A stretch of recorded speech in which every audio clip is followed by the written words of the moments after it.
स्वागत है आपका आज के इस खास एआई एक्सप्लेनर में। आज हम एक बहुत ही शानदार टॉपिक पर बात करने वाले हैं, द इवोल्यूशन ऑफ असिस्टेंस, यानी AI automation versus AI agents. मेरी एक छोटी सी सलाह है, हो सके तो एक पेन और नोटबुक साथ रख लें और नोट्स ज़रूर बनाएं, क्योंकि आज हम एआई की दुनिया का जो फाउंडेशन सेट करने वाले हैं वो बिल्कुल क्रूशल है। अगर आप सच में एआई के फ्यूचर को समझना चाहते हैं तो अगले कुछ मिनटों के लिए आपका पूरा फोकस यहीं होना चाहिए। तो आगे बढ़ने से पहले एक नज़र डालते हैं कि आज हम क्या क्या कवर करने वाले हैं।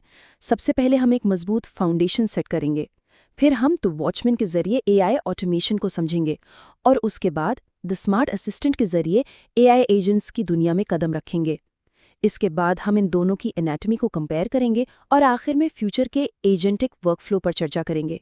अब आप शायद सोच रहे होंगे कि ये एनाटॉमी समझना इतना इम्पोर्टेंट क्यों है।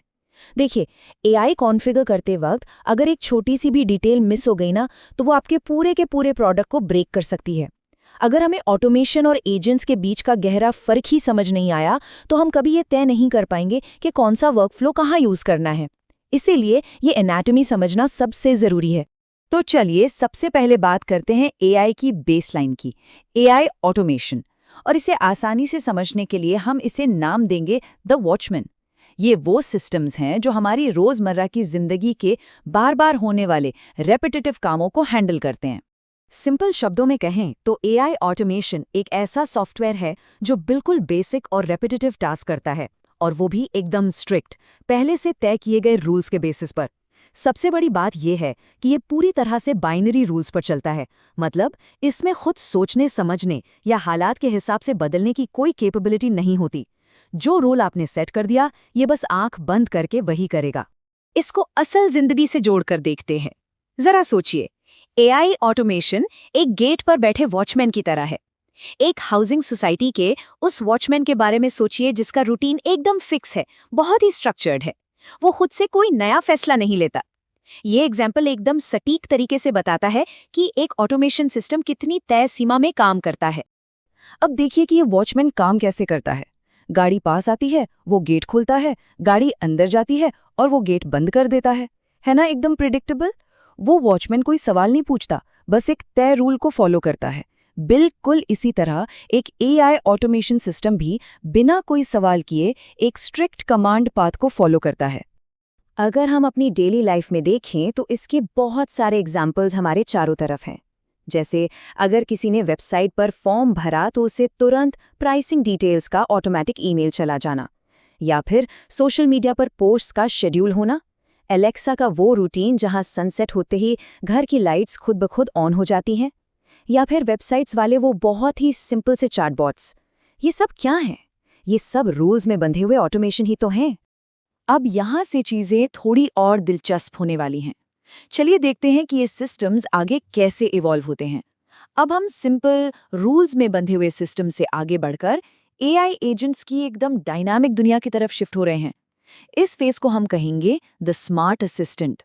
तो एआई एजेंट्स आखिर हैं क्या? ये वो सिस्टम्स हैं जिनमें सोचने की, स्मार्ट डिसीजन लेने की और बिना किसी स्ट्रिक्ट रूल के खुद अडैप्ट होकर सीखने की कैपेबिलिटी होती है। उस वॉचमैन के उलट इन सिस्टम्स के पास ये अथॉरिटी होती है कि ये इंस्ट्रक्शंस को समझे और खुद से फैसले लेकर काम को पूरा करें। एक स्मार्ट असिस्टेंट का वर्कफ्लो देखिए। सबसे पहले उसे एक प्रॉम्प्ट मिलता है, फिर वो डेटाबेस में कॉन्टेक्स्ट को एग्जामिन करता है, उसके बाद वो खुद एक ऑटोनॉमस डिसीजन लेता है और आखिर में एक कॉम्प्लेक्स एक्शन परफॉर्म करता है। मान लीजिए आपने सिरी या गूगल असिस्टेंट से कहा कल की मीटिंग शेड्यूल कर दो, तो वो सिर्फ एक फिक्स्ड रूल फॉलो नहीं करेगा, वो आपका कैलेंडर चेक करेगा, फ्री टाइम देखेगा और खुद डिसीजन लेकर मीटिंग फाइनल करेगा। और एडवांस्ड लेवल पर तो ये और भी कमाल के होते हैं। स्मार्ट पर्सनल असिस्टेंट्स के अलावा रैग सेल्स एजेंट्स का एग्जाम्पल लीजिए। एक रैग एजेंट वेबसाइट पर आए कस्टमर से खुद सवाल पूछकर उसे क्वालिफाई कर सकता है, डेटाबेस से सही प्राइस निकालकर उसे भेज सकता है, वो भी बिना किसी इंसान की मदद के। इसके अलावा टेस्ला जैसी सेल्फ ड्राइविंग कार्स जो खुद रास्ते डिसाइड करती हैं और चैट जीपीटी जैसे एडवांस्ड मॉडल्स, ये सब बेहतरीन एजेंटिक वर्कफ्लोज के एग्जाम्पल्स हैं।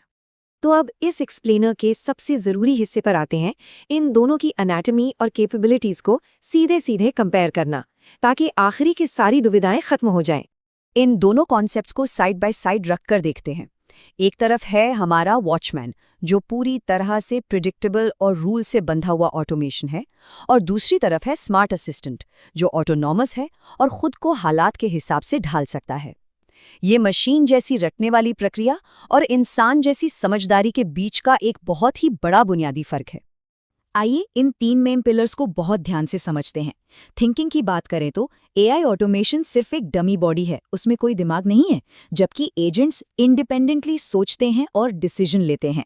लर्निंग के मामले में ऑटोमेशन कुछ नया नहीं सीख सकता, पर एजेंट्स, उनके पास डेटा से सीखने की जबरदस्त कैपेबिलिटी होती है। अगर आप उन्हें बताएंगे कि ये ए है और बी नहीं, तो वो सीख जाएंगे। और ऑटोनॉमी में ऑटोमेशन को बार बार मैनुअल अपडेट्स चाहिए होते हैं, जबकि एजेंट्स हाईली ऑटोनॉमस होते हैं और खुद को रिपेयर भी कर सकते हैं। इस पूरे कॉन्सेप्ट को ई-कॉमर्स केस एग्जाम्पल से एकदम पक्का कर लेते हैं। ऑनलाइन शॉपिंग के बाद जो तुरंत ईमेल रिसीट आती है ना, वो एक सिंपल ई-कॉमर्स ऑटोमेशन है, एकदम प्रिडिक्टेबल। लेकिन जब वही प्लेटफॉर्म आपकी पिछली शॉपिंग हिस्ट्री को एनालाइज करके खुद सोचकर आपको नए कपड़ों के पर्सनलाइज्ड सजेशंस देता है, तो वो एक ई-कॉमर्स एजेंट है। वहाँ प्रॉपर एजेंटिक डिसीजन मेकिंग हो रही है। तो इन सब बातों का फ्यूचर के लिए क्या मतलब है? The agentic workflow ahead. सच तो ये है कि फ्यूचर अब सिर्फ प्रिडिक्टेबल ऑटोमेशंस को एक साथ जोड़ने में नहीं है। फ्यूचर है स्मार्ट, इंसानों की तरह सोचने वाले ऑटोनॉमस एजेंट्स को बिल्ड करने में। तो जाते जाते आपके लिए एक सवाल छोड़कर जा रहा हूं। जरा सोचिए, आप आज जो डिजिटल सिस्टम्स यूज कर रहे हैं, क्या वो सच में एजेंटिक हैं या फिर वो बस ऑटोमेटेड हैं? क्या आपका सिस्टम सिर्फ एक वॉचमैन की तरह गेट खोल रहा है या फिर एक असली असिस्टेंट की तरह खुद फैसले ले रहा है? इस बारे में जरूर सोचिएगा, क्योंकि इसी फर्क को समझने से आपको आगे के टूल्स तय करने में मदद मिलेगी। आज के इस एक्सप्लेनर में जुड़ने के लिए बहुत बहुत शुक्रिया। ऐसे ही सीखते रहिए और आगे बढ़ते रहिए।